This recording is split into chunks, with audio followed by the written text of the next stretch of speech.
दक्षिण भारत के इतिहास में हम देख रहे हैं, अभी तक हमने पल्लव वंश जो कि कृष्णा नदी के दक्षिण में था, और उसी के समकालीन चालुक्य वंश देखा जो कृष्णा नदी के उत्तर में था। अब एक और राजवंश है हमारा राष्ट्रकूट वंश। ये कृष्णा नदी के उत्तर में ही है, लेकिन चालुक्यों को विस्थापित करके चालुक्यों को रिप्लेस किया।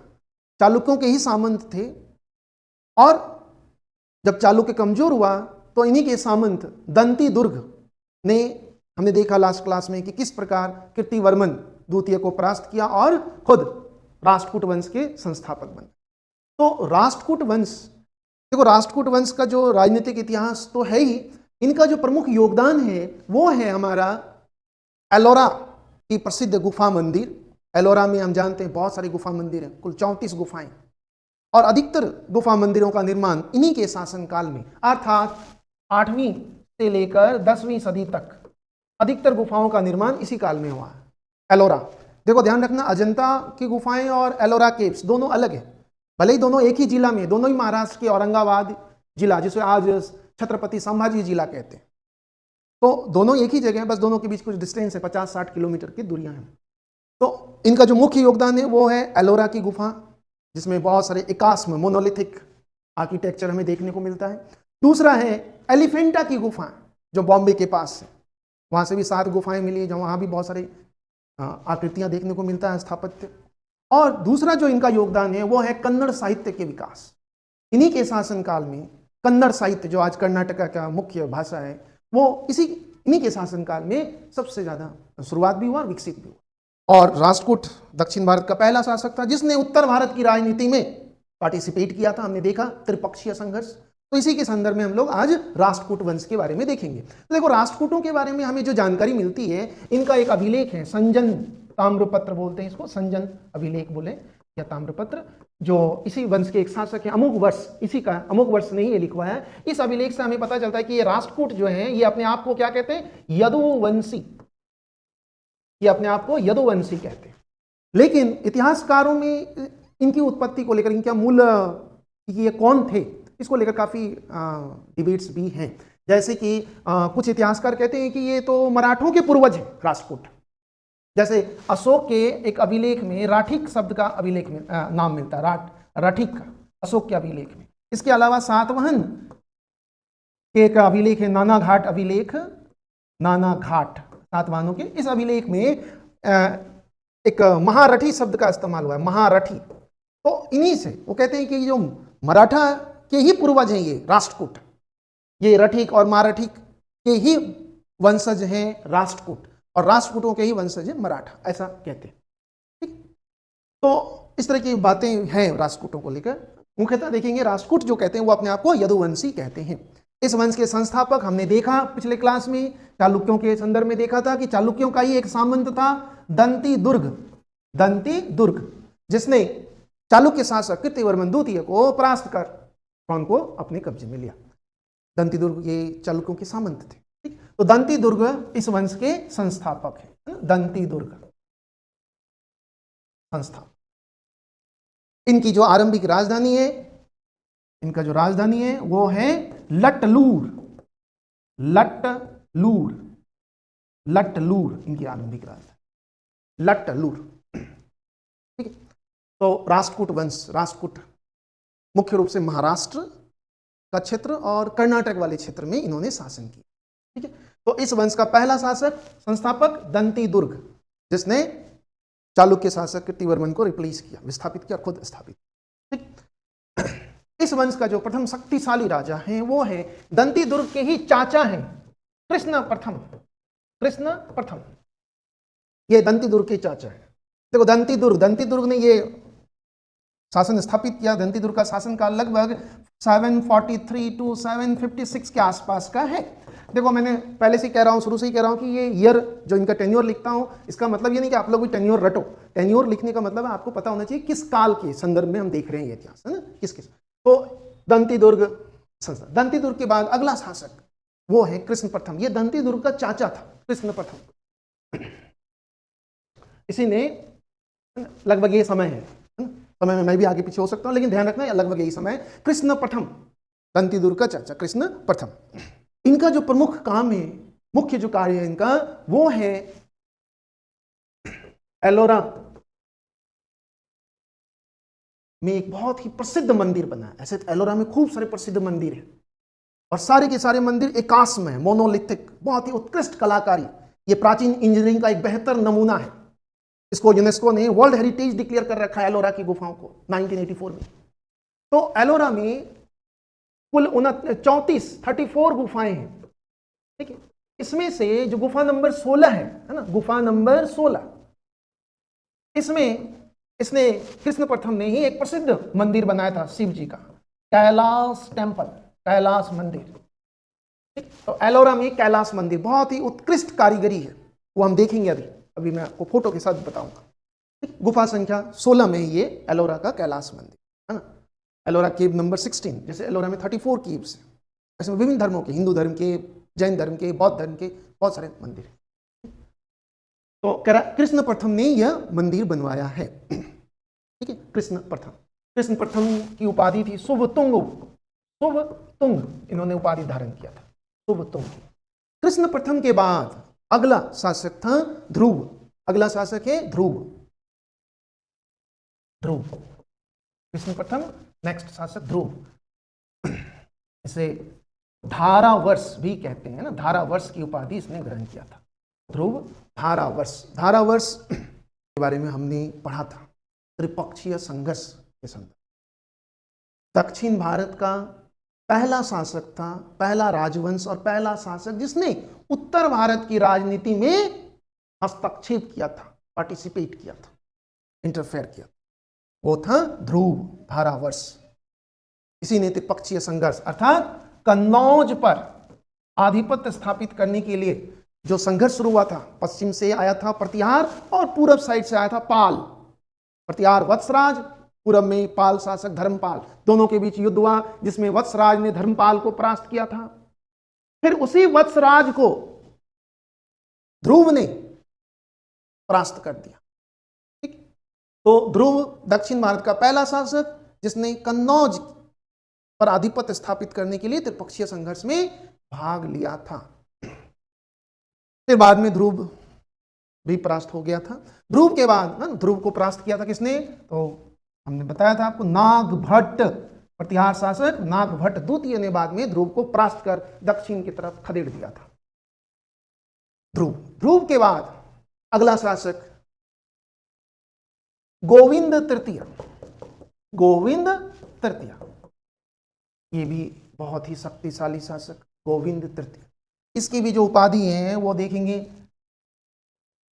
जयतुंग प्रभुत्व वर्ष, इनकी उपाधि जयतुंग प्रभुत्व वर्ष। गोविंद तृतीय ये भी राष्ट्रकूट वंश के बहुत ही शक्तिशाली, इसने ध्रुव ने जो पहल किया था उसको गोविंद तृतीय ने आगे कंटिन्यू किया था। त्रिपक्षीय संघर्ष कन्नौज पर वर्चस्व स्थापित करने के लिए गोविंद तृतीय ने भी पार्टिसिपेट किया और गोविंद तृतीय ने नागभट्ट को परास्त किया था, नागभट्ट द्वितीय को। गोविंद तृतीय ने कन्नौज मालवा क्षेत्र पर अपना वर्चस्व स्थापित किया था। मालवा के जो परमार वंश हम देखते हैं उनके स्थापना में इनका बहुत बड़ा योगदान। गोविंद तृतीय कहते हैं कि इस राष्ट्रकूट शासक गोविंद तृतीय का जो वर्चस्व है बहुत बड़े क्षेत्र में, कन्नौज से लेकर कन्याकुमारी तक इनका वर्चस्व स्थापित हो गया। कन्नौज से लेकर कन्याकुमारी तक गोविंद तृतीय इतने शक्तिशाली शासक। गोविंद तृतीय के बाद अगला शासक आता है और वो काफी प्रसिद्ध, न केवल योद्धा बल्कि बहुत बड़ा विद्वान भी था और विद्वानों का बहुत बड़े संरक्षक, खासकर जैन धर्म के आचार्यों का, विद्वानों का। वो अगला शासक है अमोघवर्ष। अमोघवर्ष बहुत ही प्रसिद्ध शासक अमोघवर्ष। अमोघवर्ष का शासनकाल देखें तो इनका है 844 to 878 के आसपास है, यही है लगभग। इनकी उपाधि है अमोघ वृत्ति,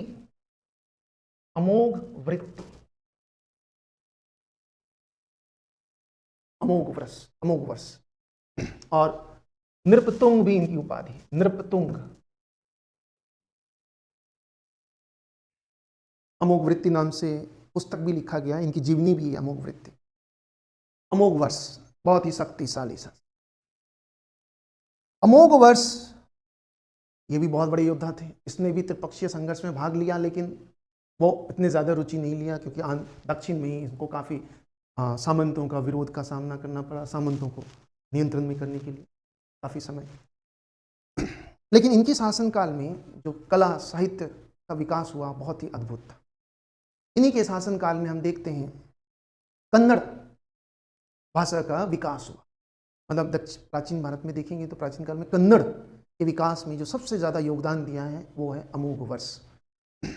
अमोघ वर्ष इसने ये खुद भी कन्नड़ के बहुत बड़े विद्वान थे। इन्होंने एक पुस्तक लिखा था कन्नड़ भाषा में, कविराज मार्ग। कविराज मार्ग कन्नड़ भाषा में लिखा। उन्होंने कन्नड़ भाषा की ये खुद बहुत बड़े जानकार थे। इन्हीं के दरबार में प्रसिद्ध कन्नड़ के विद्वान रहते थे 3, जिनको सम्मिलित रूप से हम त्रिरत्न कहते हैं। त्रिरत्न कौन है वो त्रिरत्न? त्रिरत्न, 3 जेम्स ऑफ कन्नड़ लिटरेचर। वो कौन कौन है? पंप, पोन्न और रन्न। इनको त्रिरत्न कहते हैं कन्नड़ साहित्य। पंप, पोन्न, रण। पंप ने आदि पुराण, इसने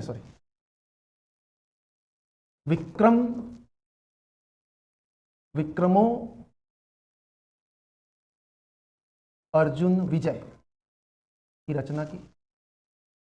पंप, विक्रमो अर्जुन विजय, पंप की रचना, विक्रमो अर्जुन विजय। पोन्न इनकी रचना है शांति पुराण, और इनकी रचना है अजित पुराण।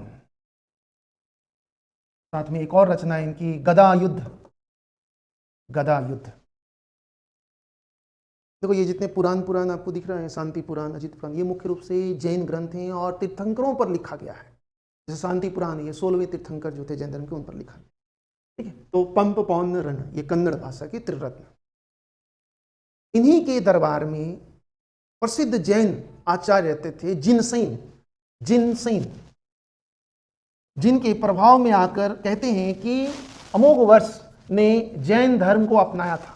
मूलतः यह जो राष्ट्रकूट शासक हैं शैविज्म, शैव धर्म को, शिव की उपासना कर, लेकिन कहते हैं कि जिनसेन से ये इतने प्रभावित हुए कि अमोघ वर्ष ने जैन धर्म को अपना लिया और जिनसेन को अपना गुरु भी माना। तो अमोघ वर्ष के गुरु थे जिनसेन, जिन्होंने आदि पुराण की रचना की। आदि पुराण अमोघ वर्ष के ही दरबारी विद्वान और गुरु भी थे इनके, जिनसेन।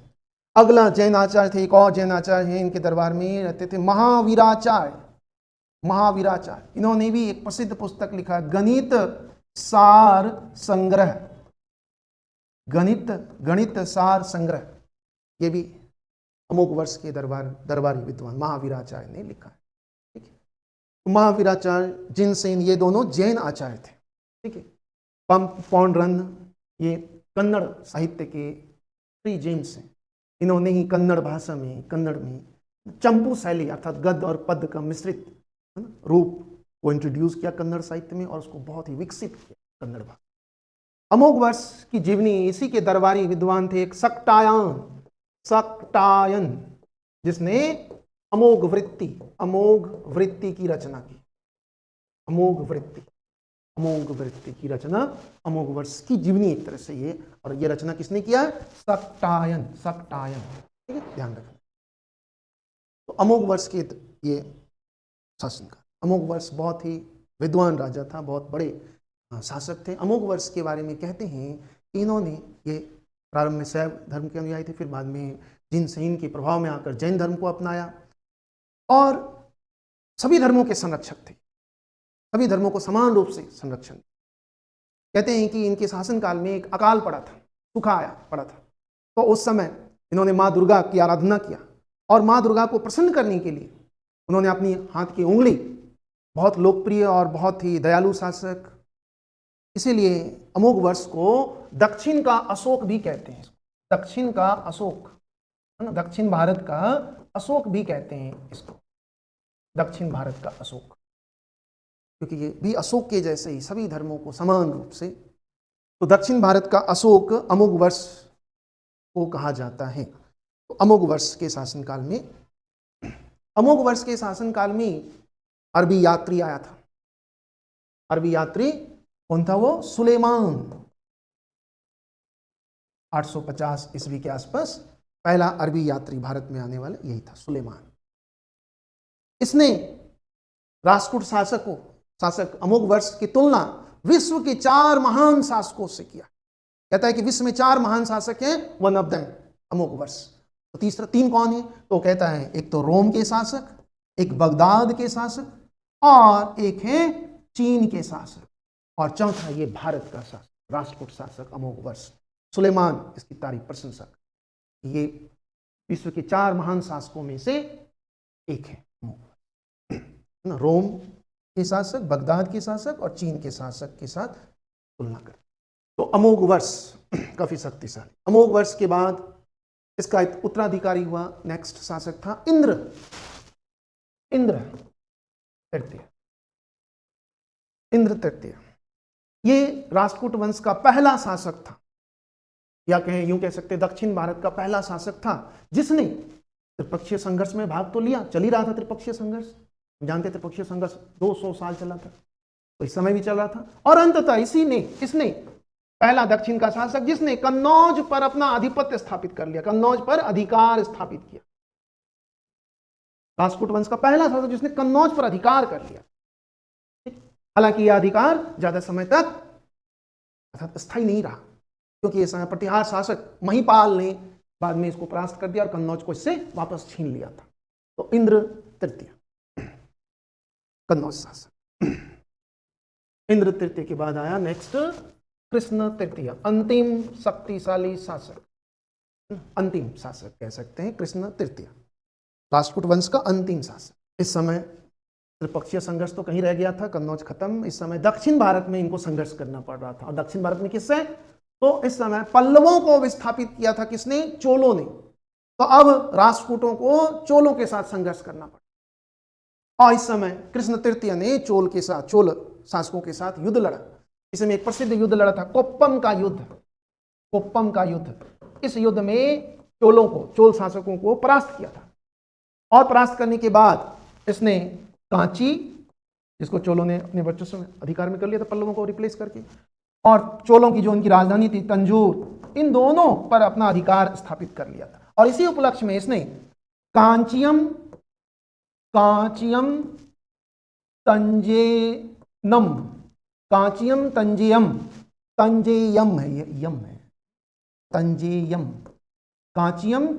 की उपाधि ग्रहण किया। ध्यान रखना है ना, कांचियम तंजेयम की उपाधि इसने ग्रहण किया था।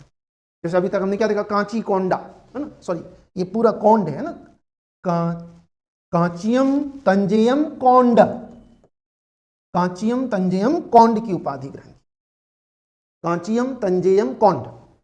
अभी तक हमने क्या देखा? कांची कौंड, वातापी कौंड, ये तो 2 कौंड हो गए, मतलब 2 क्षेत्रों के विजेता, कांची के और तंजौर के। कांचियम तंजेयम कौंड की उपाधि ग्रहण किया। क्यों? क्योंकि इसने इस युद्ध में चोलों को परास्त कर, तो कुप्पम का युद्ध इसी ने लड़ा था, है ना। कृष्ण तृतीय बहुत ही प्रसिद्ध युद्ध है, चोल और राष्ट्रकूटों के बीच ये युद्ध हुआ। इसने परमारों को भी परास्त किया था, और उज्जैन पर अधिकार कर लिया था। हमने देखा परमारों को परास्त कर उज्जैन पर अधिकार कर लिया कृष्ण तृतीय। इसने, इसकी जो उपाधि है वो है अकाल वर्ष, इनकी उपाधि अकाल वर्ष, ठीक है। कृष्ण तृतीय की उपाधि है अकाल वर्ष। इसने मुख्य रूप से किसके साथ युद्ध किया? ये चोल शासकों के साथ, चोल कुप्पम का युद्ध लड़ा था कृष्ण तृतीय। कृष्ण तृतीय के बाद इसका उत्तराधिकारी हुआ अगला, वो था कर्क द्वितीय। ये राष्ट्रकूट वंश का अंतिम शासक, क्योंकि इसी के सामंत, कर्क द्वितीय के ही सामंत तैलप द्वितीय ने कर्क द्वितीय को परास्त किया और वापस चालुक्य वंश की स्थापना किया। लेकिन यह चालुक्य कल्याणी के चालुक्य कहलाए। तो कल्याणी के चालुक्य वंश के संस्थापक तैलप द्वितीय। ये वही तैलबदूती है ना, इसने राष्ट्रकूटों को परास्त कर कौन सा राजवंश स्थापित किया? कल्याणी के चालुक्य। ठीक है, कल्याणी के चालुक्य तैलबदूती है। ये वही तैलबदूती है जिसको परमार शासक वाकपति मुंज ने 6 बार परास्त किया था, लेकिन 7वीं बार वाकपति मुंज खुद परास्त हो गया और मारा गया था तैलबदूती के साथ लड़ता हुआ। ठीक, इसी तैलबदूती को वाकपति मुंज ने 6 बार परास्त किया था, परमार शासक वाकपति मुंज। ठीक है, तो कल्याणी के चालुक्य मतलब राष्ट्रकूटों को फिर किसने रिप्लेस किया? कल्याणी के चालुक्यों। पहले चालुक्य था, फिर चालुक्यों को राष्ट्रकूटों ने, फिर राष्ट्रकूटों को वापस कल्याणी के चालुक्य। ठीक, तैलबदूती। इस वंश में जो सबसे शक्तिशाली, सबसे प्रसिद्ध शासक जिसको आपको याद रखना चाहिए वो है विक्रमादित्य सिक्स्थ, विक्रमादित्य षष्ठ, जिनके शासनकाल में 2 बड़ी बातें हुई थी। एक तो एक बहुत बड़े विधि रचना विधिकार थे, विज्ञानीश्वर, जिसने मिताक्षरा लिखा है, एग्जाम्स में पूछा जाता है मिताक्षरा। और दूसरा, इन्हीं के दरबार में, विक्रमादित्य षष्ठ के दरबार में एक प्रसिद्ध विद्वान रहता था बिल्हन, जिसने विक्रमांक देव चरित्र की रचना की, जो कि बहुत ही प्रसिद्ध साहित्य है। ठीक, तो कल्याणी के चालुक्यों के दरबार। तो राष्ट्रकूट वंश के बाद कल्याणी। देखो, राष्ट्रकूटों के शासनकाल में जो सबसे महत्वपूर्ण है वो हम देखते हैं कि एलोरा। एलोरा में देखो, एलोरा में कुल 34 गुफाएं हैं, 34 केव्स है। इसमें से देखेंगे तो 1 से लेकर 12 तक है ना एलोरा की गुफा है ना, एलोरा। इसमें देखेंगे 1 से 12 तक तो ये है बौद्ध धर्म से संबंधित गुफाएं, बौद्ध धर्म से संबंधित मंदिर है ना, मूर्तियां हैं। और फिर 13 से 29 तक हिंदू धर्म से संबंधित गुफाएं हैं, और फिर 30 से लेकर 34 तक जैन धर्म के गुफाएं, जैन धर्म के मंदिर है। ठीक है, मतलब एलोरा में भी वही बात है जो यरूशलेम में, जो भारत में राजगीर में है। क्योंकि यहाँ देखो तीनों धर्म, बौद्ध धर्म, हिंदू धर्म, जैन धर्म, तीनों धर्म की मंदिर है एलोरा। ठीक है, और ये राष्ट्रकूट शासक था जिन्होंने तीनों धर्मों को बराबर समझा, इसलिए अमोघ वर्ष को अशोक दक्षिण का अशोक है। तो इसमें सभी गुफाओं में कोई ना कोई मंदिर है, लेकिन इसमें जो गुफा नंबर 16 है, गुफा नंबर 16, जिसमें प्रसिद्ध एलोरा का प्रसिद्ध कैलाश मंदिर है, बहुत ही प्रसिद्ध है, शिव का टेम्पल है।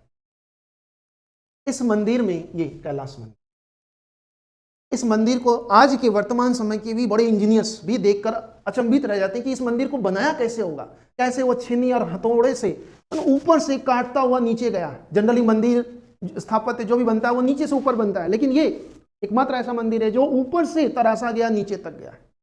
ऊपर से काट कर, ऊपर से काटा गया, ऊपर से शुरू किया मंदिर, नीचे तक। ठीक है, ये टॉप टू बॉटम टेक्निक का इस्तेमाल हुआ है, ऊपर से नीचे। एकास में है, मोनोलिथिक, कोई जोड़ नहीं है, एक ही गुफा को, चट्टान को काट कर ये बनाया। एलोरा में अधिकतर जो मंदिर हैं वो सारे के सारे एकास में, मोनोलिथिक है, एक ही, बहुत ही अद्भुत है। इसमें गुफा संख्या 16 में कैलाश मंदिर जो बहुत ही प्रसिद्ध, ये कृष्ण प्रथम के समय में बना है। इसको कहते हैं कि इसको बनाने में तो कोई एक शासक के शासनकाल में नहीं हो सकता, 100 वर्ष भी लगे होंगे। कहते हैं इसको बनाने में काफ़ी सारे, सोचो उस टाइम एक पहाड़ को काटकर अंदर से कैसे वो पत्थर निकाला होगा, यहाँ से पत्थरों को निकाला होगा बाहर काटकर, छेनियों से तराशा गया होगा, हथौड़े छेनी, तो बहुत ही अद्भुत कारीगरी है। तो आज एलोरा की गुफाएं ये महाराष्ट्र में आज के छत्रपति संभाजी जिला में हैं, ठीक, जिसको पहले औरंगाबाद की। इसी तरह की गुफाएं एलिफेंटा की गुफाएं, वो भी कहते हैं, वो भी राष्ट्रकूटों के समय ही निर्मित है। यहाँ से भी 7 गुफाएं मिली हैं, 7 गुफा, जिसमें अधिकतर में शैविज्म, शिव से संबंधित है। ऐसा कहते हैं कि यहाँ पहले बौद्ध धर्म से भी संबंधित कुछ मूर्तियाँ। यहाँ जो प्रसिद्ध हैं, शिव जी का त्रिमुखी मूर्ति बहुत ही प्रसिद्ध है, एलिफेंटा बॉम्बे के पास एक टापू में एलिफेंटा, तो यहाँ से भी ये भी राष्ट्रकूटों के शासनकाल में ही निर्मित है। तो राष्ट्रकूट राजवंश है ना, इनको 3 चीज़ों के लिए जाना जाता है। पहला ये कि इन्होंने बहुत सारे मंदिर बनाए, एकाश्म मंदिर, ये सब के सब द्रविड़ शैली में निर्मित है। ध्यान रखना है, राष्ट्रकूटों ने जो मंदिर बनाए हैं ये द्रविड़ शैली का मंदिर है, ना कि बैसर शैली का। ध्यान रखना, द्रविड़ शैली में निर्मित मंदिर है।